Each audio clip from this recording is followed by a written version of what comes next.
Good morning mga lods. Ito na naman po tayo. Magluluto po ako ngayon ng special na ulam. So, ito po yung lulutuin ko, yung beef stick. Ayan, kita nyo, beef stick yan. So, ayan. Ayan. Ito. Tapos, yan naman yung panghalo ko mamaya. Tapos, tingnan nyo mamaya ito. Siniparit ko yung paggisa ng bawang. Kasi para masarap yung luto, di ba? So dapat separate mo yung luto ng sahog.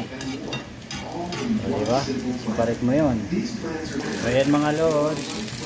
So kailangan ganyan ang pagluto. So, di ba? Separate mo yung pagluto para masarap. Di ba? Tapos lagyan mo ng kunting, timplahan mo siya.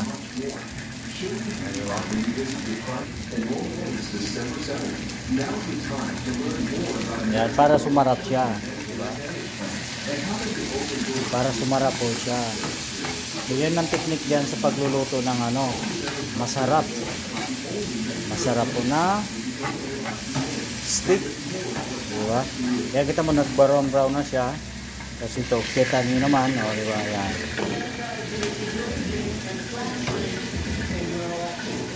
Diba?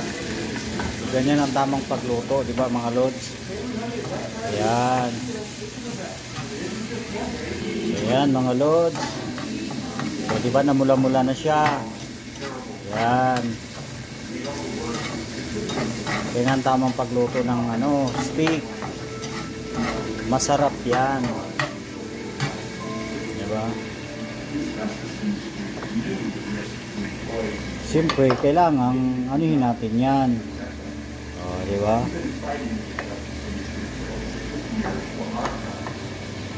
Kailangan sarapan natin ang pagluto para pag makapag-asawa tayo, di ba? Matuwa yung ating mga yung mga kasama natin sa bahay, di ba? Pag nagkajowa, di ba?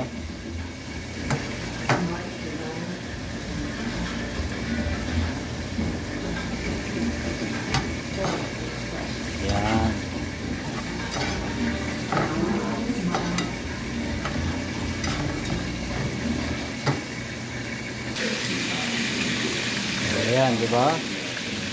Ayan, mamula-pula na siya. Ayan. Ayan, kakatakam na naman yan mamaya, di ba? Katakam-takam na naman po tayo mamaya.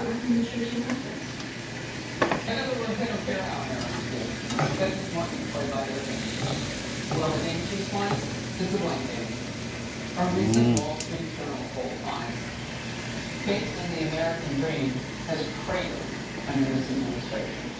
Only 36% say it's not achievable. That's down from 68% last year. And this is not helping. Here's a headline. Here's how a $16 McDonald's deal might crush Biden's 2024 votes. Yeah, we're not just feeling it. We're spending that cash faster on stuff that used to cost a lot less. And for his part, the president admits to the sticker shock, but he's found a scapegoat. The price is still too high for too many things. Yan mga lods. So, yan, ilalagay natin yan dito para maluto yung pinakasarsa niya yan. So, para maluto yung pinakasarsa niya. Yan. Yan yung pinakasarsa niya mamaya. Siniparit ko yung luto niya, di ba? Ayan, siniparit ko yung luto niya. Di ba? Ayan mga lods, yan. Nilagyan ko na ng sibuyas yan. Di ba? So, dapat pag nagluto kayo, kailangan nyo, yung aralin nyo maigi para masarap po yun.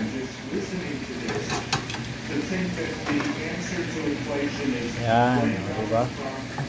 So maraming salamat po ulit. Ito yung masarap na beef stick. Beef stick, diba?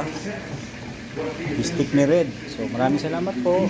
Ito po yung ayan, diba? So yan mga lods, yan. Yan po, mamula-pula na yan.